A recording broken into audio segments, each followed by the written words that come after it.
کیا بتاؤں وزیر اس پروگرام سے گزرنے کے بعد اس نے وہ المصور وہ فارم وہ شکل عطا کی کہ جو شکل اس کے پروگرام میں تھی کہ ایسا بننا ہے.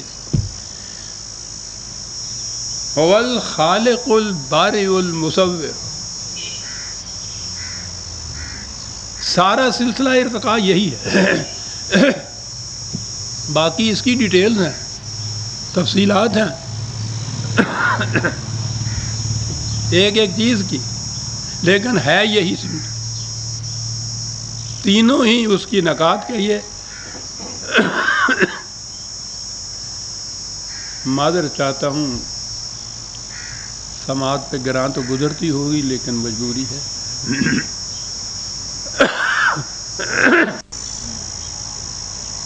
یہی تینوں سٹیجز ہیں. اسی کا نام ایولیوشن تھیوری ہے. یہی سلسلہ ارتقاء ہے. یہی تخلیق کا پروگرام ہے. خالق و بارئ و مصور. دیکھ رہے ہیں صفات خداوندی کیا آ رہی ہیں. اب اوپر سے چلی آ رہی ہیں صفات. عالم الغیب والشہادہ، رحمان الرحیم، ملک القدوس السلام المؤمن المہیمن العزیز الجبار المتکبر، خالق البارئ المصور. کہا یہ تو ہم نے کچھ چند گنائی ہیں. لہ الاسماء الحسنی. بہت سی صفات ہیں اس کی، ان گنت صفات ہیں. ہمارے ہاں پھر اس کو سمٹا کے 99 سے صفات خداوندی آپ نے دیکھا ہوگا، یہ ہوتے ہیں چارٹ بنے ہوئے. 99 گنائے ہیں، لیکن وہ تو لا منتہا ہے. اس نے تو کہا ہے سارے سمندر اگر روشنائی بن جائیں اور درخت کلمے بن جائیں، جب بھی وہ انتہا تک نہ پہنچے، لا منتہا ہے. بہرحال کہا کہ یہ چند صفات جو ہے تمہارے سامنے آئیں. لہ الاسماء الحسنی. اتنے ہی نہیں، اسماء ہیں اس کے، بہت سی صفات ہیں. اس کے ساتھ ہمیشہ الحسنی آیا ہے. جسے یہ کہا ہے کہ سب اچھے نام اس کے ہیں. یہ اچھے نام کی تو بات نہیں ہے. حسنی، حسن نام ہوتا ہے توازن کا، بیلنسڈ چیز سے انگریزی میں کہتے ہیں. اصل چیز یہی ہے، توازن. یہ توازن جو ہے صفات کے اندر، ایک طرف تو وہ کہہ رہا ہے رحمان الرحیم، دوسری طرف وہ کہہ رہا ہے جبار المتکبر. تو یہ تو بظاہر متضاد سی چیز ہے. کہاں رافت اور رحمت، کہاں جبر و تکبر. وہ بھی ہیں یہ بھی ہیں. یہ تو بظاہر متضاد ہیں. کہتا ہے یہ متضاد اس صورت میں بنتی ہیں جب اپنی جگہ الگ رکھا جائے.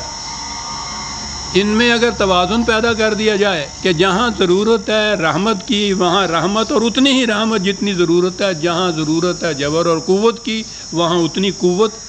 یہ دونوں چیزیں اپنی اپنی جگہ توازن میں رکھے جائیں، اگر ان کا توازن نہ بگڑنے پائے تو پھر یہ صفات خداوندی ہوں گی. اگر صرف رحمت، جس کو رحم کہتے ہیں، رحم ہی رحم ہو تو وہ عیسائیت ہوتی ہے. اس کے معنی وہ وہاں تک چلے گئے کہ انسان کی بخشش کا انحصار خدا کی رحمت یا گریس پر ہے، عمل پر نہیں ہے. تو عمل نکال ہی دیا انہوں نے. یہودی آئے جبروت کے اوپر تو انہوں نے کہا کہ صاحب جو کچھ ہو گیا ہے اس میں سے باز آفرینی کی، اصلاح کی، توبہ کی گنجائش ہی نہیں ہے، بس گیا اس میں. انہوں نے مکافات عمل کو اس حد تک متشدد رکھا کہ ایک دفعہ ذرا لغزش پا ہوئی تو ہمیشہ کے لیے ہو گیا. یہاں عمل کا سوال ہی نہیں، وہاں عفو کی گنجائش ہی نہیں. یہ دونوں متضاد چیزیں ہیں. ان میں حسن نہیں پایا جاتا، ان میں توازن نہیں پایا جاتا. یہاں یہ صفات آئی ہے کہ یہ ٹھیک ہے، مکافات عمل اپنی جگہ ہے، ہر عمل اپنا نتیجہ پیدا کرتا ہے. لیکن اگر کسی وقت لغزش ہو جاتی ہے تو اس میں باز آفرینی، اصلاح، توبہ کی گنجائش رکھ دی جاتی ہے. یہ خدا کی رحمت ہے. دونوں کو اپنی اپنی جگہ توازن کے ساتھ رکھا جائے تو اسماء الحسنی بن جاتے ہیں. حسن نام ہی توازن کا ہے۔ تو کہا کہ اس کی بہت سی صفات ہے، لیکن یاد رکھو اب یہ ساتھ کیا ضرورت کیا تھی یہ کچھ کہنے کی اس کی یہی جو صفات خداوندی ہیں وہ اعلی حد بشریت مومن کی ذات کے اندر منعکس ہونی چاہیے۔ اسے بھی رحیم ہونا چاہیے، اسے رحمان ہونا چاہیے، اسے رازق ہونا چاہیے، اسے خبیر ہونا چاہیے، اسے علیم ہونا چاہیے، اسے جابر بھی ہونا چاہیے۔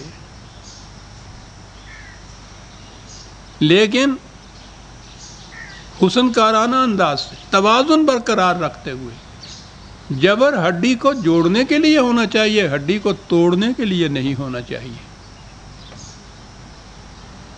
اگر وہ رحیمیت ہے تو یہ نہیں ہے کہ فتنہ اور فساد اور کمزوروں پہ، غریبوں پہ عافیت تنگ کرنے والا جو ہے اس کے ساتھ آپ نرمی سے برداؤ کرتے چلے جائیں، وہ سر پہ چڑھتا چلے جائے، وہاں کچھ جبر کرنے کی بھی ضرورت ہوگی، اتنی ہی جتنی سے وہ فتنہ دبے، اس سے زائد نہیں۔ یہ جو چیز ہے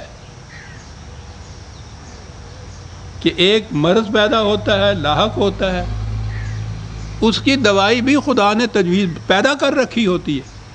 یہ ہم تو انکشاف صرف کرتے ہیں اس کا، یہ کوئی بھی میڈیسن جو ہے وہ انسان خود اس کی ایجاد نہیں کرتا۔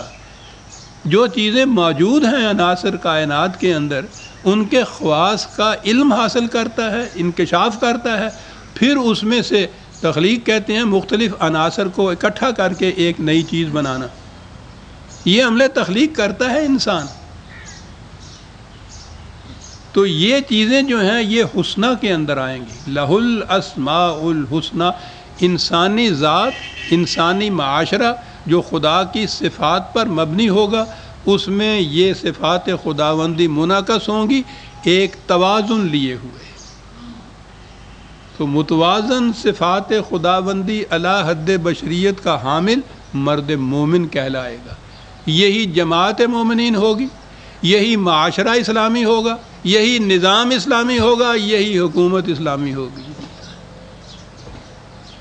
لہ الاسماء الحسنی، یہ صفات اس لیے بیان کی گئی ہیں، یہ نہیں ہے کہ یہ 99 نام خدا تعالیٰ کے ان کا ورد کیا جائے اور تسبیح پھیری جائے۔ تسبیح کے لیے کیا انہوں نے کہا، دیکھیے آگے تو ہے یسبح لہ ما فی السماوات والارض۔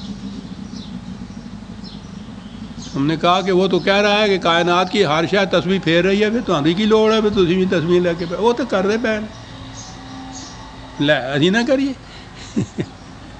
یسبح لہ ما فی السماوات والارض، ان صفات خداوندی کو عملی پروگرام لانے کے لیے کائنات کی ہر شے سر توڑ کوشش کر رہی ہے، سرگرم عمل ہے، سرگرداں ہے۔ یسبح لہ، یسبح لہ، کیا بات ہے اس لہو کی، کلام نافع ہے یہاں۔ اس کو مفید بنانے کے لیے، اس کو منفعت بنانے کے لیے، اس کی صفات کو منفعت بنانے کے لیے، حسنہ کرنے کے لیے کائنات کی ہر شے سرگرم عمل رہتی ہے۔ تم بھی ایسا ہی کرو۔ وَهُوَ، دو اور صفتیں آ گئی، عزیز الحکیم، غلبہ ہے، تسلط ہے، لیکن حکمت کے ساتھ ہے، وزڈم ہے، ریزن ہے، ریشنلٹی ہے، جبر نہیں ہے۔ یہ سورہ الحشر کی آخری آیت ہے عزیزان۔ بسم اللہ الرحمن الرحیم، اگلی آیت ہے الممتحنہ، آیت 60۔ مدینہ کے معاشرے میں آ کے ہم دیکھ چکے ہیں کہ وہ ابھی مخلوط معاشرہ تھا، اسلامی یا قرآنی یا خدا کی حکومت آہستہ آہستہ متشکل ہو رہی تھی، آخری شکل میں ابھی نہیں آئی تھی۔ آبادی بھی یہاں کی ایسی تھی کہ جس میں اکثریت تو ان یہودیوں کی تھی جو اپنی بدباطنی منافقت کی وجہ سے دنیا میں مشہور تھے۔ انہوں نے بہت تنگ کیا، ان کی دیکھا دیکھی وہاں کے کچھ قبائل بھی ایسے تھے جو ان کے ساتھ مل گئے، کچھ ایسے تھے کہ جو ابتداً دیکھا دیکھی مسلمان ہو گئے۔ بہرحال یہ ایک مخلوط سا معاشرہ تھا، آہستہ آہستہ الباریوں کا جو عمل تھا ہوتا رہا، اس میں سے یہ چھٹتے